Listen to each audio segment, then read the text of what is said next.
おや、コンラート、こんなところでどうしたんです？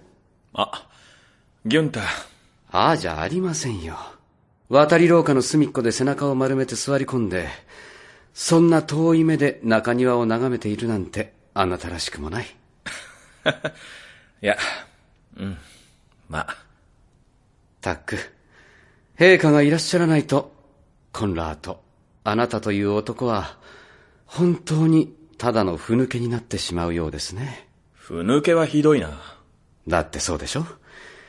隠居の老人のように日向ぼっこなんて、かつての部下たちが見たら涙を禁じ得ませんよ。これがルッテンベルクの獅子かとね。そういうフォン・クライスト教はまた随分たくさん書類を抱えて大変そうだ。これですか？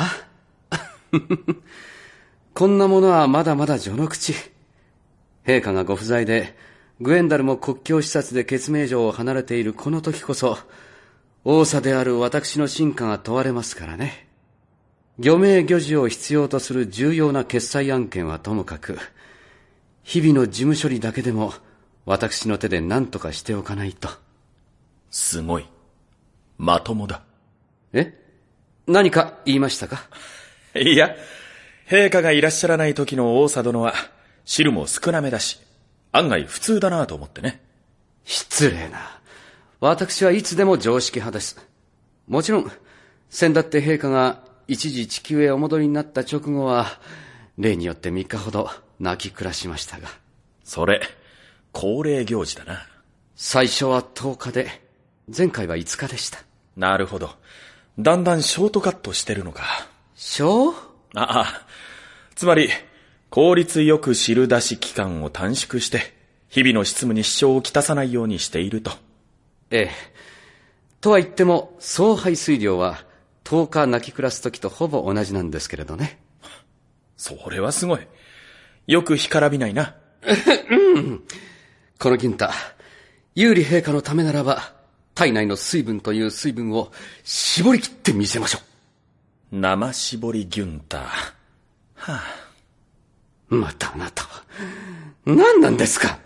先ほどから感じの悪い、人の顔を見て大きなため息などついて。ちょっと、夢見が悪くて。夢見？一体どんな？昔の夢かな。すごく昔の。それこそ、俺がまだ父親に連れ回されていた頃の。なるほど。よいしょっと。なんで隣に座るんだ？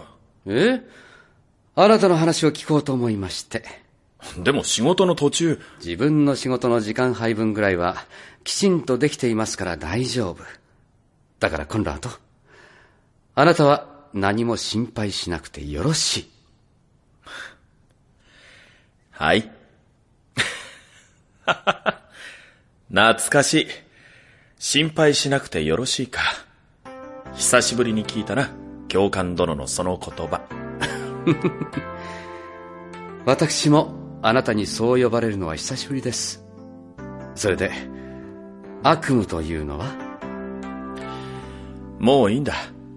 よくはないでしょう、コンラート。アニシナが編纂した陛下語録にも、悪夢は人に話せば現実のものにはならないというありがたいお言葉があるんですから。ほら、お話ししなさい。でも、よく考えたら悪夢じゃないんだ、ギュンタ。どういうことです？つまり、その夢には、若かりし頃の教官殿が登場していて。私が？そう。そういえば、俺たちが初めて会ったのは、いつだったかな。もう随分と昔のことでしょう。幼少時代のあなたは、しばらくは成長の仕方が人間とほぼ同じだった。それでも確か、この頭のてっぺんが、私の胸元までなかった頃だから。ギュンタ、頼む。もうお互いいい年なんだから、俺の頭をぐりぐり撫で回すのはやめてくれ。すみません。つい昔の癖で。それにしても懐かしいですね。あ、父親のダンヒーリーも割と熱心に剣術を教えてくれてはいたけれど、今思えばあれは結構癖のある我流の剣だったんだな。そのくせ俺は幼いながらに自分の剣の腕前はなかなかのものだと思い上がっていて。初めて会った時からあなたは筋が良かったですよ。いや、会ったその日にいきなり柄の握り方から構えの基礎の基礎まで叩き直されて、俺は結構傷ついた。おや、そんなこともありましたっけ。しかし荒削りでもあなたの剣には確かな輝きがあった。だから私もあなたを手元で育て全てを教えたいと思ったんですよ。俺は教官の舞うような剣の所作が好きだった。とても優雅で鋭くて、まるで大きな白い鳥が羽ばたくようだと思ったよ。そんな褒め言葉は初めて聞きました。初めて言ったからな。あなたはとても優秀な生徒でした。私が育てたあまたの教え子の中でも群を抜いていましたね。後にも先にもあなたより優れた者はいなかった。そんな褒め言葉は初めて聞いた。初めて言いましたから、本人には。本人には？ええ。私はこう見えてどうしようもない親バカなんです。それはよーく知ってる。教え子となれば子も同然。特にあなたは自慢の生徒でしたからね。出先で人に会うごとにのろけていましたっけ。そんな恥ずかしいことを？ええ、しょっちゅう。それで謎がすべて解けた。ギュンター、俺たちが当時周囲から何て言われていたか知っているか？ん？いいえ。どう言われていたんですか？いや、知らないならその方がいいと思う。もう随分昔のことだから。そうなんですか？ああ、もう絶対。ところでギュンター、さすがに最近はそういう迷惑な、ありがたい親バカぶりをところ構わず発揮してはいないよな。ええ、そりゃ、陛下には言いましたけど。陛下って母上の？実の母親相手に親バカ対決を挑んでどうしますか。有利陛下に決まっているでしょう。いつ？陛下に初めてお会いしたとき。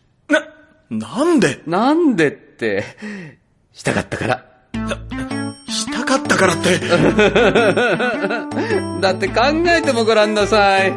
あなたは陛下の名付け親で、その上私の教え子なわけですから、その理論でいくと、陛下は私の孫ってことになりますよね。待て、ギュンター。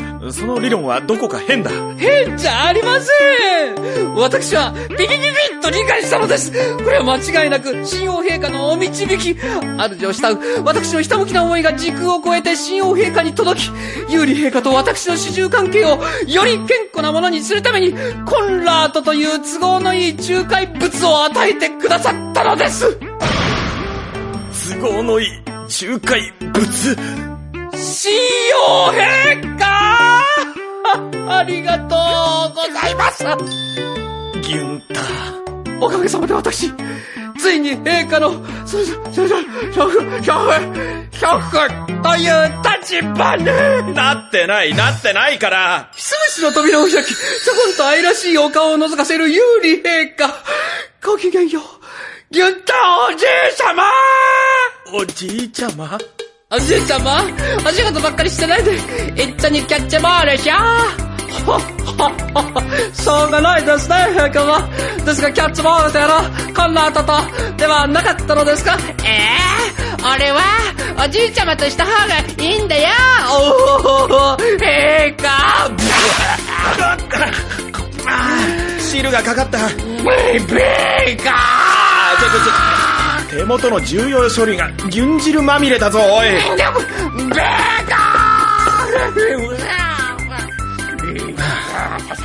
ギュンター、もうお花畑の向こうに行ってしまって聞こえないかもしれないが、夕べの夢の中で俺は誰よりも強く美しい剣の師匠に稽古をつけてもらったんだ。幼い俺は一丁前に真剣勝負を挑んで、でも意気込みが過ぎてつまずいて、手にした剣で自分を差し掛ける。その時バカな俺をかばって師匠は切っ先を素手で掴むんだ。途端彼の手のひらが真っ赤な血に染まって、大変なことをしでかした情けなさと申し訳なさで小さくなって震える俺に彼はこう言う。この後大丈夫、あなたは何も心配しなくてよろしい。涙が出るほどほっとした。父よりも兄よりも頼もしい存在だと思ったのに。どこがどうしてこんなことに。はあ、恨みますよ、有利陛下。